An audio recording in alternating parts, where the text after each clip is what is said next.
Hey everyone, welcome back. This is Lucid, and I'm joined once again by Maryland. Hello, friends. And we are on turn 33 as major pieces start to move that have not moved before. Because as you can see from this screen, the armies of Pelagia have finally rolled out. Mm-hmm. I see a lot of pink. Right. But we're not going to start with them. In good old fashion, we will start with whoever sent us messages. Damn pinkos.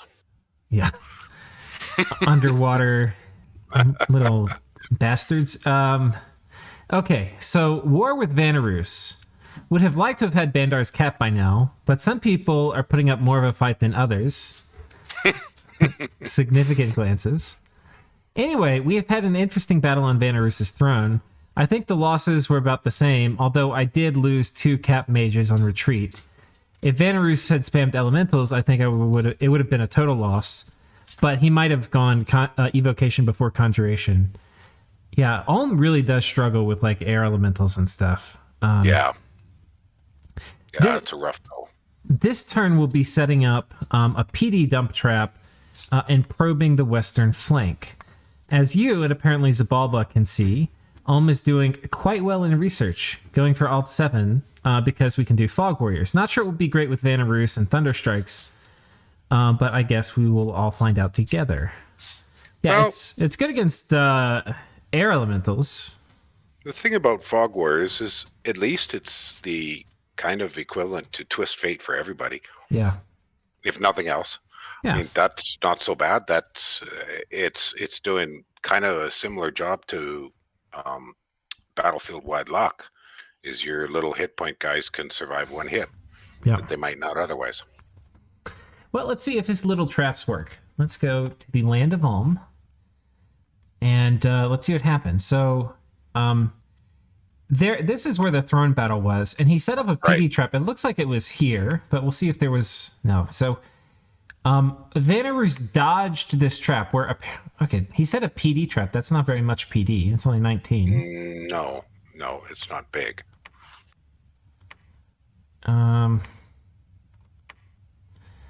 I can't figure out, unless this was it, no. I mean, I can't figure out where there was a PD minimal. Trap. Well, maybe he means 19. It's a little on the small side for a PD trap, but... I mean, it's very on the small side. Okay, so let's start with Bandar Log, because we've got some interesting things happening. These thoughts have been just the biggest annoyance for... Yeah, but we can see from whose flag is left that it didn't work this time. Yeah. I wonder if they die. Leeches of Steel, no. Tempering the Will, Sermon of Courage, Strength of Giants. 28 protection. Ooh.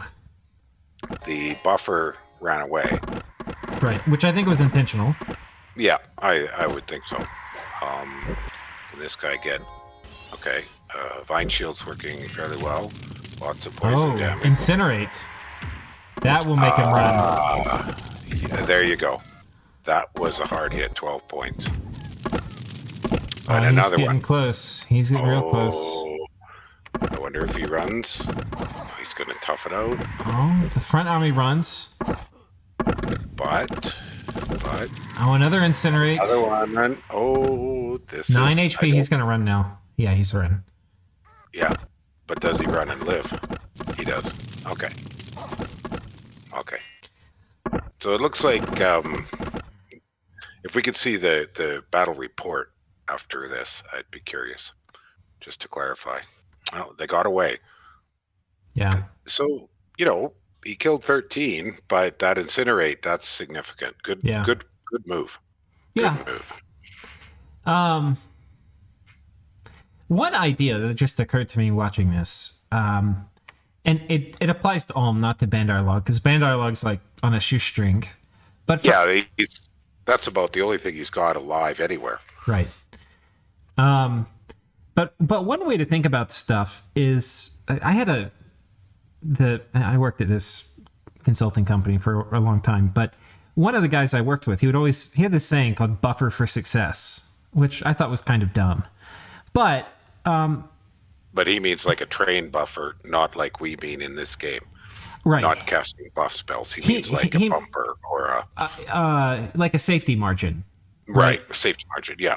Yeah. So don't do something unless you're going to have a safety margin for even when things go wrong, you have some protection.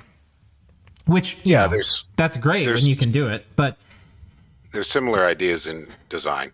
Right. Where you try to have, you know, well, fail safe, where you have modes of failure that don't annihilate you. Right. There's other, but I know what he's saying there, and yeah. But in terms of like running a company, it would mean don't do an endeavor. Like if you need $1 million to do an endeavor, you know, don't do it if you only have $1 million. You know, like you need to have like $2 million so that you're not going to take $1 million loss because you ran out of money. You know. Oh God. Anecdotes. I worked for an oil field service company that put 75% of all their equipment in Russia in 1998. And when the Russian banks failed in 99, the company couldn't get their stuff out and went broke. Oh, wow. But they put a Canadian company with a solid Canadian base, but they overexposed themselves to a risky market. Yeah. So in terms of this Ulm battle, I think what that means is like we know he's got a thug. So like what would it take so that this thug wouldn't have any chance? Like incinerate casting was a good idea, right? But do you just want to have one, which might work, right? Or do you have like, you know, something in there that's, you know, either like 2 incinerate casters or, you know, more elementals or like whatever it is so that you're not running a risk. No, I believe he's already seen this thug running around with a with the snake poison bladder. weapon. Yeah. Snake bladder. So he already knows he's going to take some attrition. So is he using the most cost effective? I mean, basically whatever troops he sends at the thug are probably not going to do anything to it. He's obviously decided he's going to use Magi to try to kill it. And that was a good choice. Sure. So maybe use a cheaper bit of chaff if possible. Yeah. But I agree with you that doubling up on absolutely killing it. And this is a very small army he's put on top there. Like I realize he's extended himself. Now he's got a war with Vanarus as well. I mean, to me, he's got this army here, which he rolled out. I mean, there's not too much that's happened, right? There's just raiding. This army's moved. But Ulm looks very far overextended right now. And Vanarus, who was in a very rough position, and this war declaration came from Ulm, while he seemed to be in this weird thing going on down here, at least on this front, Vanarus is looking pretty good. Well, and Vanarus no longer has a front with Jotun. Because Sati got in the way. Right. Which we don't fully understand. There must be all kinds of crazy back dealings going on there. So that's basically it. There's, you know, just armies moving around. I think this army has to pull back and defend the fort because the logical move is for this army to either split up and take this and this, or for this army to all in on top of this. I think the statement of the facts is that there is a much larger mage force here with Vanarus, which, if he has the right research, should just demolish this Ulmish force. Like, this Ulmish force can't fight. So if he has an army that can siege down this fort reasonably quickly, which, you know, it's a 500 wall strength fort, I think Ulm is kind of screwed. I don't think he's going to be able to bring anything in. And he's got this. I mean, these troops are presumably going to move here, and then he can try to knock these guys off this fort. But this army's now exposed. You know, what do you do with these guys? Do you run in and risk the mages' patrol and killing it? I don't know. Ulm is stretched. Yeah. The fact that he's still farting around on top of Bandar Log is not helping him. No, it's not. I mean, I don't know if he's going to be able to take it. I mean, when is he going to be able to take Bandar Log? I don't see that happening super soon. Well, it will have gotten most of its, if not all of its, fort walls back up, and this is not going to siege it very quickly. So he's got a lot of turns of siege to do. Can we see the walls on Bandar? Does it work? No, we can't see. No, we can't tell. I thought that, but the other thing in all of this is where's Ohm's god? He's got this badass Titan. What is it doing? Forging, maybe. Let's see if I don't know. Let's see if this army looks vulnerable to a Titan. Let's look at the commanders because the Titan will be immune to the troops. This guy's not going to have anything to say. This guy's not really going to have anything to say. It's an air elemental or stormcaster. Okay, yeah, this script looks like storm and summon storm power and then storm elemental. And air elementals, yeah. Yeah, air elementals. Totally. But what's that? He's got the cornucopia on the first mage. He must be scripting maybe relief. I don't know. I think he must have gotten it. Like he doesn't have any nature paths, so good luck using it. Well, what the heck's he doing there? I don't know. But he's got another nature mage down below, so maybe he just brought them together and brought it along, and he's going to move it over. Yeah, it does give supply, but yeah, he's got nature mages. So I don't know. It looks like air elementals, but there's actually not a ton of air gems on these guys, so we'll see. Yeah. But this isn't the exact kind of army you drop a Titan onto and say, go get wrecked.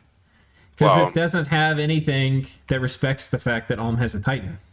And I'm pretty sure that Titan will have plenty of lightning resist. Yeah. And it's big enough, it won't get trampled. Right. I don't know if it's a 5 or a 6, but it's big. Yeah, it's big. So we'll see if that comes out. Yeah, I mean, Vanarus has gotten a much better position than he was before. Right. So allowing Satis to sort of block his southern border so that he can focus sure doesn't hurt him. Yeah, we don't have a message from Satis, but let's just see what's happened because we're talking about it. Yeah, or from Vanarus. He's just raiding PD there. So he's got a bunch of long dead on guard commander around the biggest Sarumancer core he has used to date.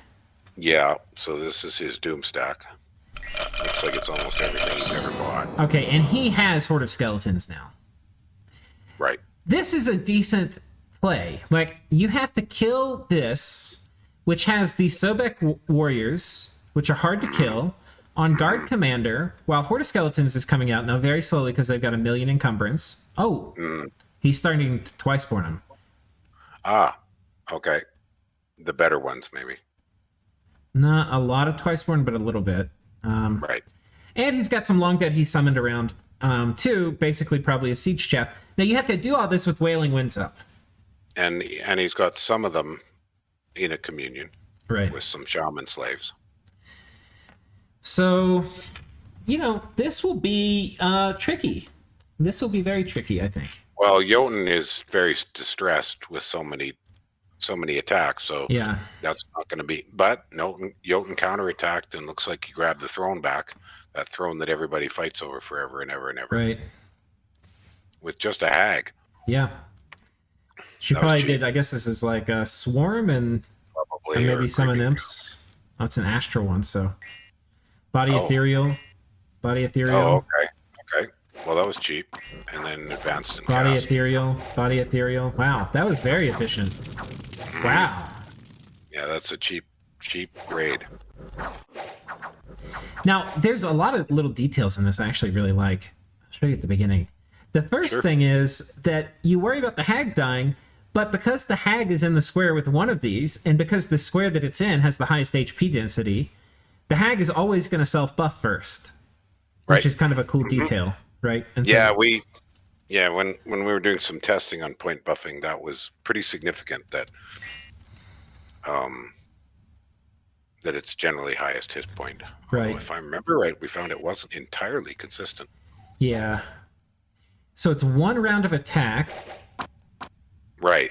And then again, so it's body ethereal, attack. But these 3 guys behind must be crippled. Body ethereal. Because they're slow. Like they should have. Are they slow? Oh, yeah. Yeah. I wonder if he took that into account. That would be brilliant. It sure looks like he did. It sure does look like it.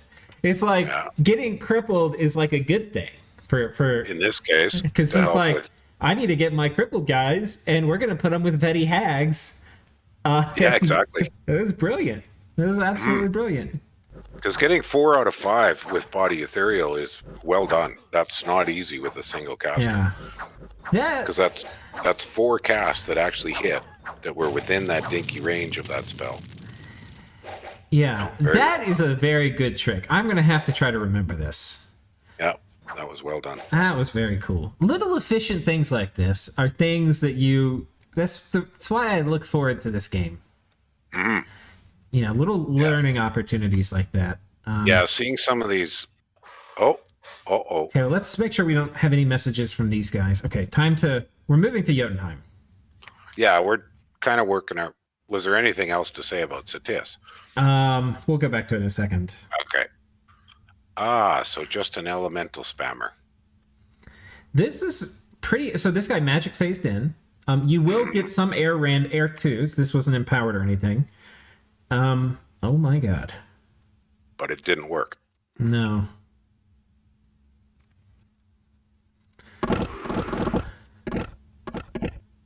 He's getting shot right off the bat. Okay, but he's got misform now. Yeah. But they're going to engage before he can get enough elementals out. Now this air elemental's gotten surrounded. It's already gotten chopped down to being size 4. Yeah. So yeah. It's not going to be able to trample anymore. And he has a water elemental coming out. Yeah, that turn to ice, which aren't the best. I mean, they trample, but there's just a mob there. Like, that's a serious mob. Yeah. And then that Pelagian king there is probably fatigued out or off. Yeah. There he goes. Now he's totally... And that ice elemental had no hope. Yeah. That just wasn't enough for the size of the army he landed on. Right. Yeah. So, rip Pearl King. Oh. Yeah. Ouch. Oh, there's the Kraken. We were wondering about that. Okay, the Kraken has appeared. I guess if we're on Pelagia, we can look over some of these comments by Arco. Oh yeah, let's do that in a second. Yeah. Release the Kraken. Okay, this is interesting. So one of the items that you'll see almost nobody else ever use, and Arco will use it pretty regularly, is Midget Masher. Right. And I am positive the reason for this is for Scrotty, because it will probably damn near one-hit kill a Scrotty. Sure. And he's got the 4 arms that he's not losing out significantly on an adequate number of attacks. Right. What a Frostband, and what was the other one? A Flesh Eater? Oh. And here comes a Scrotty. But no, it's retreating. He got played. Oh. He got played. Oh, look at that. This is the first appearance of this dude jumping on a Scrotty, and the Scrotty says, no. No, hell no. Isn't that funny? Oh, what's his pass? What did he take on that thing? Like Earth 2, Astral 3? Oh, no. Big time. Pass. Big time. Big pass. What is his bless? Did we get to see it over here or anything? Oh, this guy's a priest. We'll probably be able to see it here. Yeah, we should see it there. I should make notes of this bless. Oh my gosh. Keep saying I'm going to do Angry that, little thugs here. All right, let's see. Magic weapons, strength +4, combat caster. Okay. Oh. Okay. Well, that's not a monster of a bless.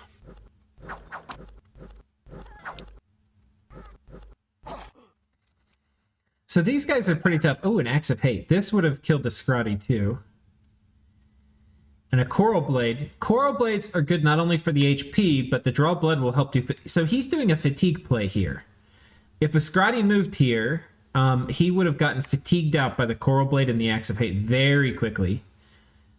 So this is a very efficient thug killing squad is what this is. And it will do okay with normal stuff. Right. Can we review that bless again? Because I was going to write it down. Oh, yeah. Magic weapons and... Well, it's magic weapon, strength +4, and Farcaster. Strength +4 and Farcaster. Let's make sure I didn't miss anything. Good, good. Well, now it's in the notes, so Yeah. we won't have to do this again. Okay. Excellent. And I think we might have seen the Kraken after it got some of its paths buffed up. So, oh no, that's how it comes. Okay. No. Wouldn't Strength plus 4 only be Earth 4? I can look it up. Oh no, it's 3 per thing. Okay, never mind. I think it's 3. Yeah, I was thinking for a second it's 2. Yeah. Okay, so before we finish, Pelagia, we've got to cover this stuff down here. You want to tell us? You talked with Arco to get his thoughts. So let's go through that. It was quite a lot, so I'll try to summarize, and then if any are really interesting. So let's see, where are we here? So on the 23rd, his first comment, he estimates winning by somewhere past turn 100. So, but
clearly indicating that's going to change very, very soon. Right. I think that's a really interesting. And he does say this is particularly a thing related to underwater, because he is a veteran of a lot of underwater victories. Yeah. Well, a lot of underwater nations cannot, like, most underwater nations are going to have to get land, because to win, you need to get land to get more resources to get more land. Well, and a lot of them Pelagia is the exception, and that they can break the game loop. Yeah. A lot of them require their coastal recruits very badly. Right. I'm just looking to see if there's much else. He says he's going to be a little more active with giving us messages, and I think that more or less sums it up. You know, the Jotun coalition he felt was very easy to build as from diplomacy, but a coalition against Pan is going to be a little tougher. Right. Because Pan is, we'll get to them, but they look like they're kind of running away with things. And Vanheim, too. Because Vanheim getting all this free land. Like, I think if we look at the graphs now, I think we'll see very clearly there's two leaders right now. Another interesting comment Arco made is he doesn't really agree with Pangaea's build. Huh. Yeah. So that's interesting. We're not going to look at Pan. I just want to see the thing.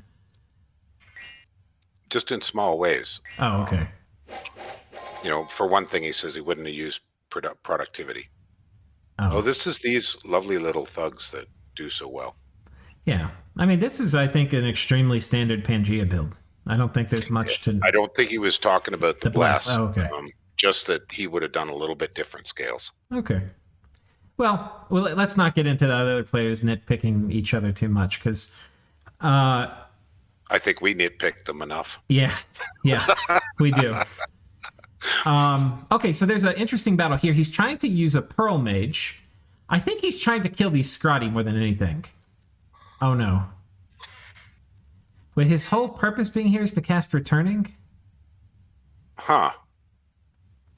Was this a magic phase attack? It was. Why would he magic phase and cast Returning? I don't know. It's an expensive way to do a scout probe. Yeah. Maybe you just needed that mage at home. I think your first thing was right. I think it's an expensive probe. Yeah.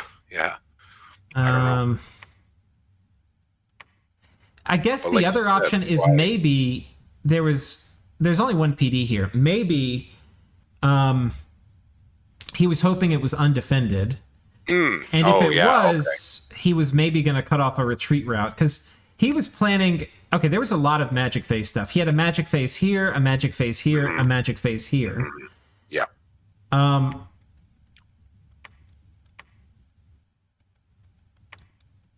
don't think this was magic phase, though, because these guys are only one path. So... And the Scrotty was here in the magic phase, and he retreated. Yes. So I don't think I fully understand what he was doing. No. Because he did three magic phases here, and it seems the primary target was this Scrotty. Yeah.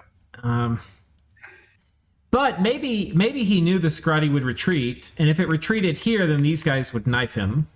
If it retreated here, I can't figure it out. I need more coffee. He had a plan. Note that he took the trolls in the water. Yeah, we saw that battle a second ago. So he scripted Shrink the Giants on these guys, which seems good. Let's go back to the messages. We're violating our first rule of casting by not going in order. But have we adequately covered? We haven't really adequately covered Jotunheim, have we? Did they send us a message? No. Well, that's part of the reason that we jumped away, because when we went to one message, it led to discussions of the nations involved with that messenger. Yeah. So he's got a few guys coming in. He's clearing a fort. He's trying to evacuate a fort. But normally you can't evacuate guys until they're going to storm. Because if you do this, where you go out and retreat, normally they retreat mostly back inside the fort. Mm-hmm. Yeah. So And the fort's not cracked, so it means this was kind of guaranteed to be a waste of time. He's obviously decided he can't hold his entire front, which he can't. So. Yeah. Okay. So are we? Which way do you want to head now? Let's we've covered Jotunheim. Let's go back to the messages. Sure. We kind of were doing Jotunheim and Ashdod, so let's read what Ashdod said. Was correct that the illusionist site was in his northwest fort of Mictlan. The fort has just 200 supply, though, so that was rougher than expected. The giants are now nice and diseased. On the positive side... Yeah. On the positive side, I can successfully capture this. I have solved another path diversity gap. A2 in Stealthy is also a very nice summon-based raider. Correct.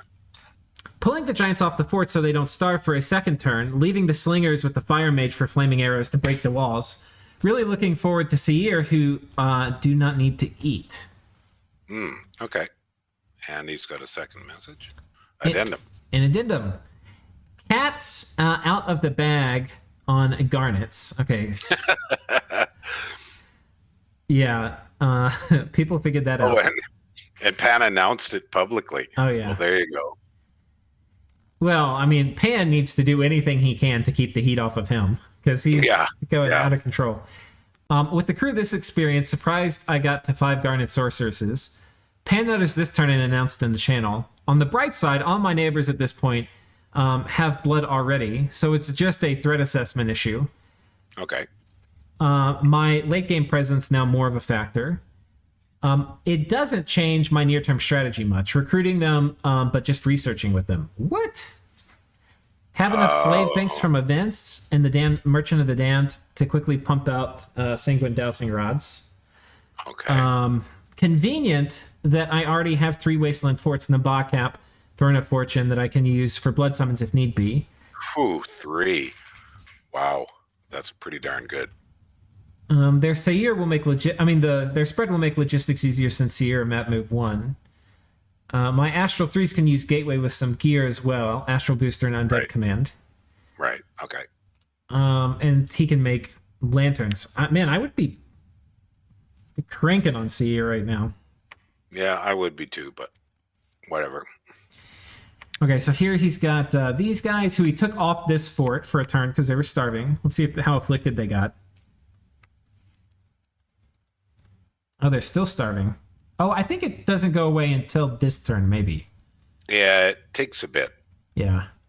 Okay, he's diseased. Okay, yeah, there we go. No, he doesn't have regen in his bless, does he? No. So they are going to tick down. Yeah. But, suicide them, send them on a cheap raid squad. Yeah. Okay. Vanheim is solidifying his territory. There's not a lot more with Ashdod. Oh, here we go. Garnet Sorceresses. And they show up on the scout reports now. Yeah. So probably that's because he got too many of them to keep them hidden. Yeah. Okay. So I think that's Ashdod. He's basically just trying to get this fort.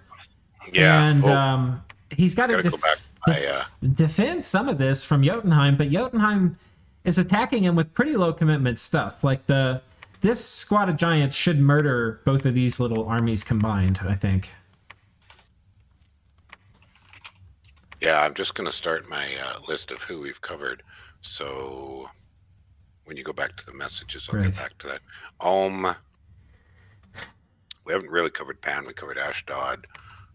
Mostly, I think we finished up with Jotun. Yeah, Pelagia. We might want to have another look at Satis. I had one more comment of Pelagia just from something Arco said. So we could toss that in quickly. I thought it was just an interesting comment. He's commenting on the strategic concept of what Vanheim's doing. And he says that's calls it a tricked out way. So in other words, he means this is a high maintenance methodology with lots of tricky scripting and a challenging way to play. Great if you could do it. But I liked his comment that he said he finds that a bit exhausting to maintain that level of tricked out scripting all game long. Well, so that's an interesting comment. But I don't know if he was just referring to that. I mean, so far we've only seen one real Vanheim engagement, which was that kind of masterclass defeat of the Jotunheim Death Squad, which was really well done. But we also got this information from Pelagia much farther past this turn. So hopefully he's not talking too much about stuff after this turn, but we'll see. He said he was going to try to avoid spoilers and talk about the turn we were at, but nobody can be perfect. Yeah. So. Okay. We'll do end. Agartha has one big fight left in him, maybe two. Now I know what it is. Interestingly, okay, so he's saying he got to see this big Doom Squad roll out from Agartha. Right. Interestingly, the small mage strike at the cap previous turn might have nipped his resistance in the bud prematurely if it wasn't for the alms. His fire spawn would have burned half the army, and those spawn have a huge liability for him. I don't really understand why he keeps combining them with his main force. We made some similar comments about that fight. I think he had improved the scripting. I remember him having him on the flanks, right? So... But there was definitely a serious chance of the heat aura starting to burn his guys up. Right. Big problem isn't the Agarthan force itself. I've dealt with that composition twice, and I have Flame Ward now. The big problem is the mages with the Earth Gems. That force was meant to summon roughly 40 Earth Elementals, or it could be Earthquake, you never know. Luckily, finally some good fortune. My Pretender spawned this turn, and I'm getting Thom 3 next turn for Teleport. And this turn I cast Ritual of Returning on him. If he keeps deathballing so many Earth Gems, I'll try to throw my Pretender to draw those out. So he's going to gem bait. Yeah, well, that works. That's kind of, elementals are really strong. Almost all the kinds of elementals are pretty damn good. Yeah. And the main weakness of the elementals is getting gem baited. So it's a very high commitment move. And for that reason, it's often better on the defensive, because the farther you go on the offense, the easier it is to gem bait. And the harder it is to resupply gems and things like that too. So yeah. All right, let's go check out the end Agartha conflict. So Agartha had moved out, I believe, here last turn with this big army. No, I believe he fought on his fort. He was patrolling his fort, and Ind sent a little mage squad. Was that it? Okay. Yeah, and that's how he saw the script. Okay. Thank you for that correction. and he had moved this squad up here, and Agartha patrolled his cap because he can't let people on his cap, but that means he's given up a lot of initiative on top of this fort. Yeah, he's giving up everything to the north. Yeah, so End's like, okay, fine, you want to keep your capital, we'll just take your other stuff. Yeah, we could take our time. But you can see End's exposing himself to some opportunities. Like he has a small force here where if Agartha had attacked into this, he might be able to kill it. He's kind of hinting at something I mentioned previously, was Earth Readers with a handful of Magma Children are very cost-effective raid squads. Yeah. And so Agartha could be splitting out some of those Magma Children into 15. Earth Readers, I think, can take 15 typically. Maybe it's 10 magic leadership. So they can send them out in little squads of 10 or 15 cheaply. Yeah. And just counter raid. Yeah. But instead, he's doom stacking. Which, is good. But if you're doom stacking, you want to be more aggressive than just saying, I'm going to defend my capital normally. I mean, if defending your capital is going to get you a fight, great. But if you're doom stacking like this, you need to be forcing a fight. And a lot of times saying, hey, I'm going to patrol my capital every turn with every single unit I have, most players who see that are going to be like, okay, we'll take all of your other forts then. Absolutely. And this is 2 turns in a row. He's made no other moves. Right. So he's looking like he's paralyzed, decision-wise. Right. He may not be. What would you do here, Agartha? Well, like I said, I would make some small, inexpensive raiding squads and punch out in all the directions that I can from his capital because I don't think the Magma Children are going to significantly improve the strength of that Doom stack right now. Earlier, yes, they mattered a lot, but now I think they're actually interfering with his other troops. Okay. And that's what I would do. What would you do with the Doom stack itself? Well, it might have to stay where it is, because it would depend on if I had it. It depend on how many scouts I have in my intel. If I can see that the armies 2 away from my capital are small and tiny, then I can force the Doom stack straight east, threatening that big stack of.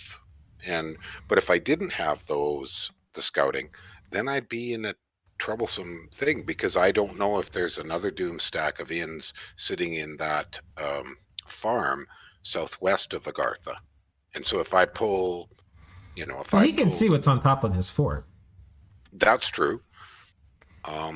So given that, yes, I think the Doom stack should move east, and threaten and force into either attack or back away from that siege.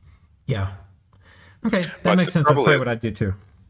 The turn following is a tough decision, because then if he does move to relieve the siege, he exposes his capital.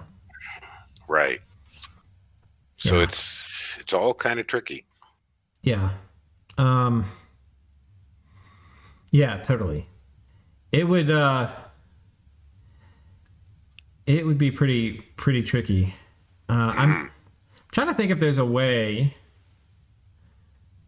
Yeah, I don't know. It would be, because the thing is, if he moves here, then the obvious logical move for End is to advance this army and threaten his capital. That's right. But see, then he could get what he wants, which is a fight, which is... Yeah.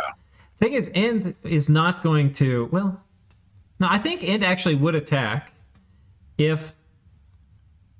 Agartha needs some way to do a dramatic holdout here and move back on his capital. And then if he had his Doomstack fight on his capital and he managed to hold this fort, it would be pretty brilliant. But anyway. See, I think what's really hurting Agartha is the fort southeast of his capital that's been sieged by Inn slowly for quite a while. Yeah. Agartha's fort, that one there.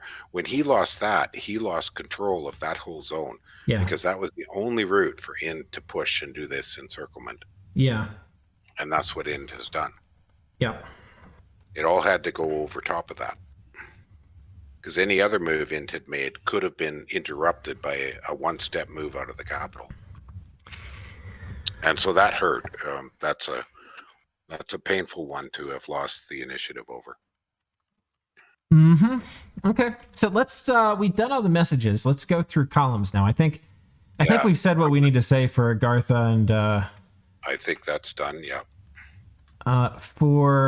We haven't talked about Pangaea very much in Uruk. No, and Pan had a message. Pan did have a message? Oh, we skipped it. Okay. Yeah. So I saw Nick had an in-1 water 1 with his stick to be into water 1, which means he potentially has foul vapors. And if he's using foul vapors, it means he's buffing poison resistance on his dudes. So my own poison resistance armies, when they split up like that, would have to take heavy attrition fighting with him, since he withdrew to his fort. He's likely to have loaded up on gems. So I'm consolidating forces. If he takes a fight right now, I should still win, since I just have an overwhelming number of magic weapon lances on my sacreds and a lot of pans with advance and cast to hit his dense little box with maws and destroy them that way. Okay, so that's interesting. In our addendum where we did testing, we had the pans on advance and cast, but we didn't give them gems to do maws.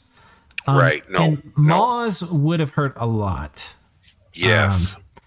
We still had Battle Fortune, which would have helped a lot, but I think maws might have made the difference, especially a critical mass of maws. Definitely. It's a great spell. Now, there's ways if Pangaea was expecting that, like if he saw a bunch of earth gems on the casters, you could potentially put like a maws bait squad up front, which is essentially sacrificial. You mean if Uruk anticipated it? If Uruk anticipated it, but yeah. Well, and he's got Strength of Gaia, and he hopes it'll cast Owl. Right.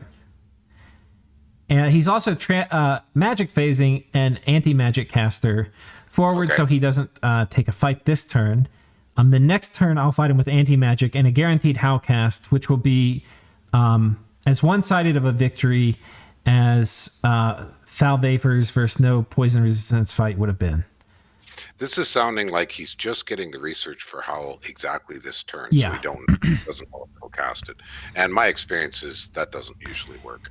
Well, yeah, especially with my mod on, which I don't know if he knows, but the improved casting AI mod, it used to be, so if you don't have that mod on, and you put gems on your guys, you can kind of roll the dice and hope they'll cast like a mass protection or something the turn you research it. If you just put cast, yeah.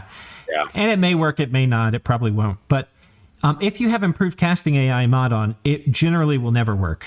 So, okay. Yeah. That's no great loss because that's not a reliable strategy. Right. It's only a one-turn thing. So exactly. Still going to lose my Miniads, but what's a little war crime between friends? Okay. So he is humongous. He's humongous. And the fungus among us. Okay. So let's take a look at his squad here. Pangaea attacking Uruk. Let's see what kind of gems he's rolling with on these guys. Oh yeah, he's got some rich gems here. Lots of Maws. Nature gems on that guy. So it's only it's 3 Maws casters. And you don't get probably many Maws with this. Like you're probably going to get 2 or 3, right? Probably 2, because they'll probably use 2 gems each time. Yeah. He could have turned on conservative casting, which helps. So he might get 4 off. But they're a base or 3, right? Yeah. I think these are 3. 3. So E-power, that's a 4. So the area of effect of Moz is pretty solid. Yeah. He's got a few imps. He's got a lifelong protection, it looks like, on the Dryad back there. Oh, right. Yeah, she was probably on seduction duty and then came in for a fight. But I'm so fond of using 1 or 2 of those in a battle just to totally wreck formations. Yeah, it does do that. Although this is just PD. But that is a very dangerous army. So I bet you, I wonder if we can actually see the script here. So he's doing the buffs. He's some boss body. Advance and cast spells. Regeneration, strength of giants. Yeah. So. Yeah, I think the range of Moz is 30, something like that. Yeah. It's not huge, so you do want to move up a bit. Yeah, it'd be interesting. I haven't ever seen. I'll be honest. I've never seen Moz like annihilate a squad, but it's the kind of thing. Like if you saw how we set up that test game, we had this big clump of dudes, and it could be even worse than what we saw down here with Vanheim going on the, the death ball of the Turbo Communion with Thunderstrike. Well, the big thing with Moz is. Range is 30 plus it's boosted by level, 5 more for every extra level. Area of effect starts at 7 and goes up. And then, you get 15 damage, armor piercing, plus you get the earth belt effect. Right. So that's pretty efficient. Yeah. And the earth meld effect, the big one there is formation busting, allowing your troops to move in and stay in their formation, and hopefully his are broken up so you can get higher attack density against each of the enemy square, right, and so on. I've used it to great effect many, many times, but it does not wipe out armies. Yeah, yeah.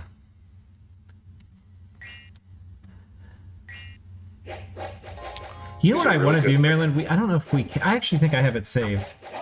I kind of want to retest. Maybe we do it at the end of this with the Maws, see if it would work. Yeah, we could do that after as a follow-up. Yeah. That would be interesting if you kept that test game around, because it's easy enough to add that in. Yeah, I think I still have it. So, okay, so there's not much to say. I mean, Uruk is looking a lot like Pangaea, and Sai is gearing up for a big battle. I don't think there's a lot of mages here, though, so I don't know what... No, but I've got a little comment here. I think Pangaea has decided to not expand any further to the east, so he doesn't look any bigger on the map. On the, leave that for Xibalba. Yeah, So I'm that sure may they have- probably negotiated that. Yeah. I mean, he could move east and help Xibalba out, just knock some armies off. But then, on the other hand, he probably wants to see Xibalba take some damage. Right. And let's see if that happens. So we've got basically just pure troops running in here, and they kill 5 mages. Wow. Yeah, yeah, In the Just dark, smack. of all things. How about that? yeah. Gosh, golly. Oh, this is just Bakamoni. He's got almost no other toads. Iron Warriors are good. Oh, he's got some toads back there. The net toads. Now this did not And go they're well. casting Frozen Heart, but these guys don't exactly care. Not particularly. Now, Iron Warriors beefy and angry. That was painful. Yeah. Very good trade for Uruk. Really, really cheap for Uruk. Down here, oh my god. The other way around. All right, guys, get that popcorn. So a good pile of Masushu, more or less a guard commander blob of Iron Warriors, a lot of Magi, and something looks like it goes wrong. Well, I think, the issues that I'm seeing is this is going to... So the slave here on this guy, I think these guys are jumping in a communion. And you can get a lot of mileage out of Zot communions. So let's see what he does. But I think there's just going to be a wall of skeletons. But that is not a lot of slaves. He's only got 4 on what looks like the masters. Yeah. What are the battle achievements that went up? Is that relief? So we've got Howl cast by Uruk, which is good. We've got Light of the Northern Star cast by Uruk. Okay. Quagmire. Quagmire cast by, which is what he wants, because he wants to slow this battle down Sure. so that he gets all these skeletons out. He doesn't want these guys closing in. Well, and his froggies have swamp survival, I believe. And these guys are busy dealing with imps, which I think he did summon imps. I don't know if he has a lifelong protection. And then darkness. Oh, and then darkness. Oh. Okay, that's significant. Now, one thing Uruk could do, it's a little high in research, but it's one of those things. I actually am in a game right now where I didn't cast it, and I hate myself for it because it would have won me the battle. That I ended up losing a ton of stuff. Is Solar Brilliance, and not only does it counter darkness, but it ruins Skelly spam. Yes. These Masushi thought their formation a little bit mucked up. Yeah, and their fear doesn't matter against Skelly spam. No. That's a lot of skeletons. Oh, look at the imps. Look at the mess the imps are doing. They're jumping all back here. That's so many imps. I wonder if he has a lifelong protection. It's what it looks like. No, that's just cast imps. No, he's okay. It's summon imps. Yeah, get a lot of mileage out of that. But it's 5 per cast. Yeah. So. Let's see what the Did he not do a communion? There's no what? communion. No, they were just doing imps. Okay. I don't know why you wouldn't do a communion when you can, but He might not have a heck of a lot of slaves. well, I mean, look I at this. probably. Okay. Yeah.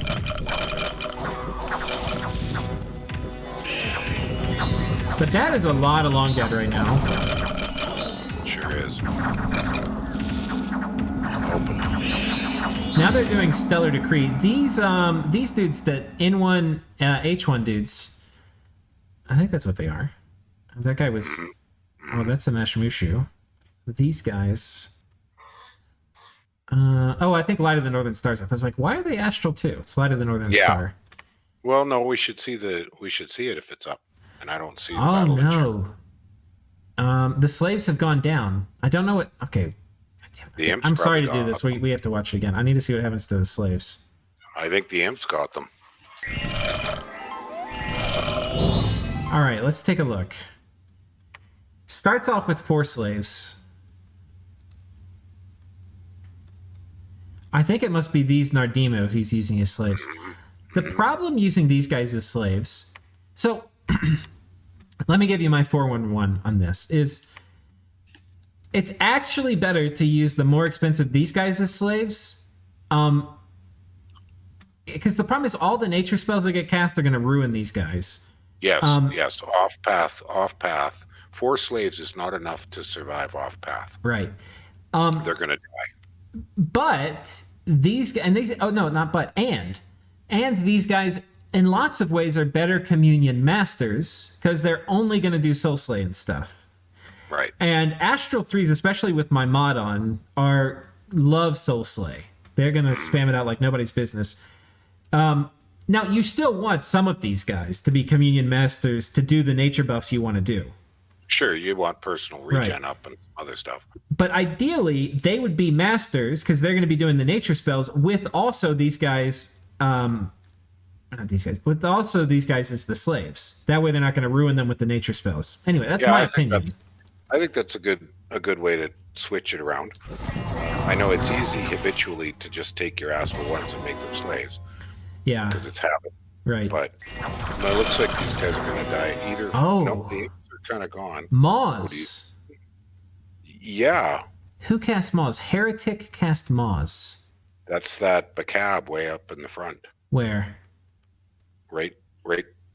There's one of the big frog magic. This one, I think it's. That could hit from all the way back here? Well, he's boosted. Earth 4? That's enough to hit all the way over here? I guess so. What? It's base. It's 40 range, I think, with Earth 5. What? Yeah. He's all the way back here. That is... All right, I'm calling horseshit. I don't know. All right, 10, 20... No.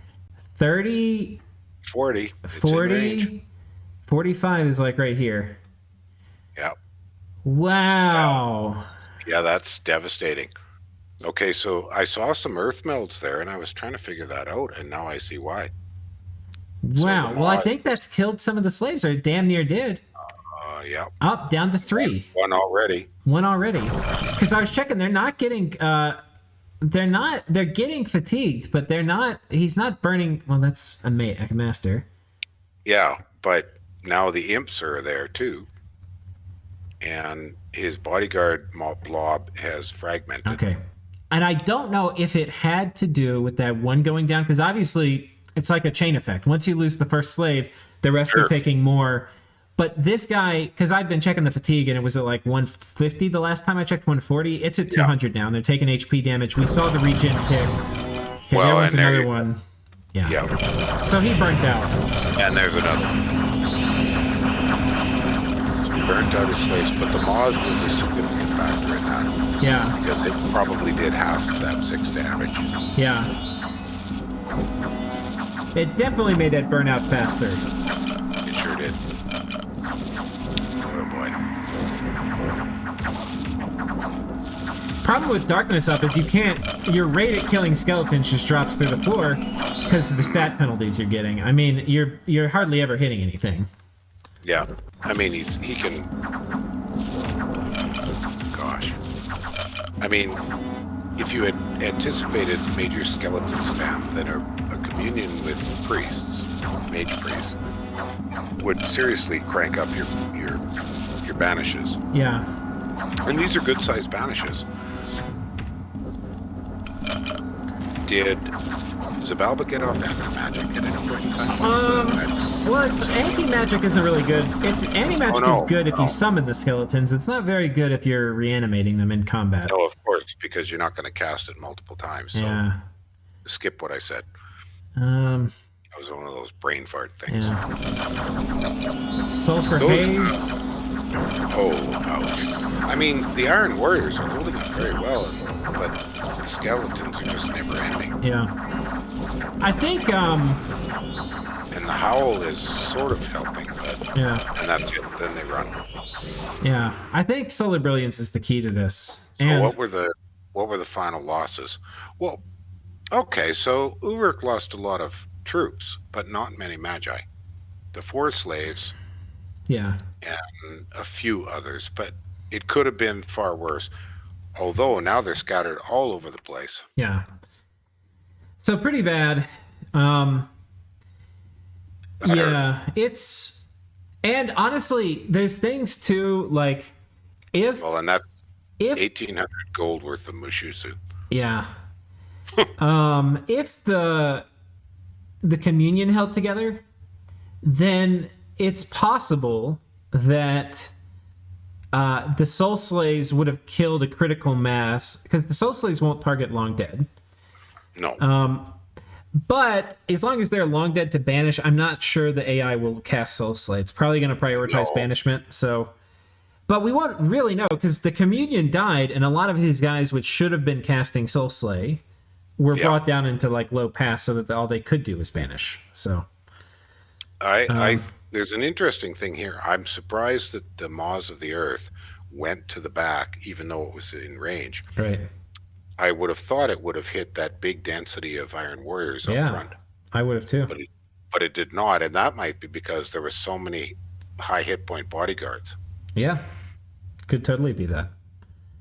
Well, I didn't anticipate Maws hitting that far back. There was 2 of the back-a-bobs. Yeah, that was a goddamn Hail Mary of a Maws casting. It was. But God, that makes me even more want to go do that test, pull that testing back up. It'll only take me a second. We might be able to even just put at the end of this video. Well, we're at an hour. Yeah, we're close to all the nations. Okay, so that's this conflict. Anything else to say with Xibalba? Okay, this is worth. Okay, we've got a little fierce raiding squad, and it's got one of these guys, I can't say it, the NC. Probably going to do a bit of point buffing. And then some idiots. Moss Body. And off they go. Okay. But, unfortunately for them, there is the crippled and the limped. All he needs now is old age, and it will be perfect. Yeah, if you could ever make that guy run away, he'll never escape. But yeah. But I don't think he can damage it. Well, not only has 21 protection, but it has Moss Body. Honestly, I think if you have Strength of Giants here, I think you kill him. Yeah. Okay, here's the other X factor. You have to kill him before you fatigue out. Mm-hmm. Yeah. Yeah, Chillora. So 21 regen's a lot, though. One point of damage. Well, he's in happy home candles. So he's got a big boost to hit points. And that's some poison. That's the Moss Body going on top of his own Moss Body, yeah. Oh, good grief. Yeah, okay, that was not very close. No, but I don't think he expected to try to kill a Teodal with that little raid squad. Yeah, no. The Teodal's out there. Mm. All right, well, things have gone from bad to worse for Uruk. I'm trying to look for a silver lining. There's not much of one. No. Anyway, that's that. So we've covered Uruk, we've covered Agartha, we've covered End. That's this column. We've covered Pangaea. Yep. We have... let's make sure that we double check Satis off. Is there anything else from Satis we should talk about? I don't see anything. No. Just he's got one Doom stack. That's it. We've talked Ulm, we've talked Vanarus. Okay, I'll call Satis done. So we have 3 more nations just to tidy up. Okay, we've done Vanarus, we've done Vanheim. No, we've talked, but not completely. I don't think there's much to say. Well, he's just sitting on forts. Yeah, so I'd say we call it done. Yeah. So that leaves Pythium. Okay, Pythium. Where art thou, Pythium? And I didn't actually. We did Bandar. Oh my God! Now what? Okay, so Xibalba says, "All right, fuck this noise. We're bringing in the mages. All right, we're bringing in the mages. We're bringing in the archers, which are probably mercenaries. No, there's too many archers to be mercenaries. We're bringing in the archers. We're bringing in the frost wolves. We got imp summoning ability. Yeah. What you got, Pythium? And Pythium says, hey, I got PD, I got Retarii, I got a Therug Acolyte, and a Therug. So I'm going to put up Light of the Northern Star. Maybe. Or what? What's it going to use those gems for? Luck? What is this? I don't know. Wait, what is this guy casting? Luck? He's just point buffing. Yeah, okay. I don't know what the gems are for. Maybe to reduce fatigue on luck. I don't know. I thought it would be Light of the Northern Star. These guys with luck on them are fantastic, though. Though these guys are ethereal, so... Yeah, but they've got no protection, so... eventually you do kill them. The question is, which goes first? They're getting some fatigue damage. Yeah. Even the slingers are doing some work. That's just PD. Oh, now he's doing mind burns. So he just gave them gems, and they're using mind burn off script with the gems. Okay, there you go. Those Retarii are chewing up the toads. Yeah. Doesn't hurt to throw the nets. These guys, I assume, have crushed this flank. I think there was another group of toads, but I don't think there were wolves here. So I think, these guys got bogged down with the wolves. So they got killed, but then they're backed up by some more proper Romans. Well, and there's heavy cavalry have run. Yeah. Now, these archers are a pretty good call for Xibalba, because they should, they're a pretty good counter to Retarii, because these guys don't have great protection. They don't have shields. But almost all the toads have run. The toads have run. They're stuck. They can't get... Oh, now they're sneaking through the lines of archers. Yeah. But the archers do not like being in melee with these guys. And here comes the tower shields. Ah, beautiful thing. So why are those dots up in the top of the map? They're walking. You see that? There's 5 zombies walking somewhere. Wow. I don't know. I don't know. That is funny. Oh, they're on guard commander, and I think this guy ran in. Oh, okay. And 1 caveman. Yeah, that's why they're on guard commander. Well, that did not work, Mr. Xibalba. No, it didn't. The free city-state of Pythium does not bow to any Xibalban ruler. It is just not going to die. No, it's not. Ever. I wonder... You might know, but we're not going to talk about it. I don't know. I haven't... We've caught up to the parts of the game I've cheated on and seen ahead. Oh, good. Yeah, so... Okay, well, that's our 13. Well... What if Pythium lives to the end of the game as a city-state? Wouldn't that be the funniest thing? Wouldn't that be funny? Wouldn't that be amazing? Cool. All right. So yeah, I've got all 13. We're at an hour and 9 minutes, but I don't think it's going to be worth another episode. I'm going to pause at Maryland, and we'll pull up the test game. It'll take us like 3 minutes. You cool with that? Yeah. Let me get a glass of water. Okay. I'm going to pause, and it'll be a blink of an eye. All right, guys. And for our little addendum here at the end, for those of you who are loyal enough viewers to stick around all the way to minute 70, we are going to reward you with whatever the outcome of this battle is. We've basically redone our little test thing where we have Maws of the Earth getting cast. And again, this is leaving out the what may happen with okay, now there they come. Okay, foul vapors and stuff. Yeah, well. So they're doing attack twice. Right. Well, they're massively in range now. Well, they might be a little too close. Yeah. Panic. No, that's not them, is it? Has to be them. They're not casting the Maws. Well, I scripted them to cast Maws. There it comes. Where did it go? Oh, it prepares to cast. Prepares to cast. Yeah, it's preparing. Okay, it hit up here at the front, though.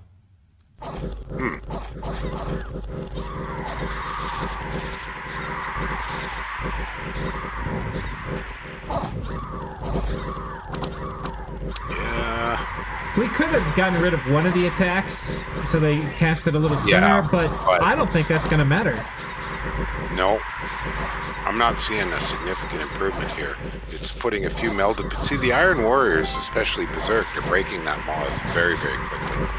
Breaking the Earth Meld. Right. And I don't think it's damaging them. If you look at some on the front line, see if they've taken much in the way of damage. Oh, I'm sure they're... Of the Iron Warriors. Oh my god, look at this guy. Yeah. Yeah. Because those guys are a line behind, so that's got to be Moz damage. Yeah. I'm taking some damage. Problem is, these guys are going to get into the Mage Core. See, if the Moz had hit the mages, it would be quite a different story. Yeah. But it didn't. There we go. Yeah. How to fight Uruk is Pangaea. I mean, Pangaea is Uruk. There you go, I think you need 6 or 8 of those Moz casters. I'm telling you, if this happened in the game, which it's so much easier to set up a perfect test battle than it is to actually get the exact fight you want without your enemy preparing for it. So this is like, this can happen, but it's not like, oh, you just do this. It's not that simple. But if this were to have happened, like in some alternate universe, Pangaea would get gamed by his ally, by all his neighbors. Like it would be, Pelagia would probably go on him. Because Pangaea is huge, too. They're like #1 position. If you remember Pelagia's whole thing, it's, keep the game from ending, right? So Right. So he's going to spoil against Pan probably in the next few turns. Yeah. So, that would happen. Vanarus or Vanheim might attack them. Ulm might attack. You can't... It's very hard as Pangaea to lose 100 White Centaur and be like, oh, things are going to be fine. No. That's very hard to come back from. Yeah. Cool. Okay. All right. 113 minutes. Only spent 4 minutes doing this. So, or not 113, hour and 13. Okay. Thank you for joining me again, Marilyn. You are most welcome. And thank you all for watching. Bye-bye.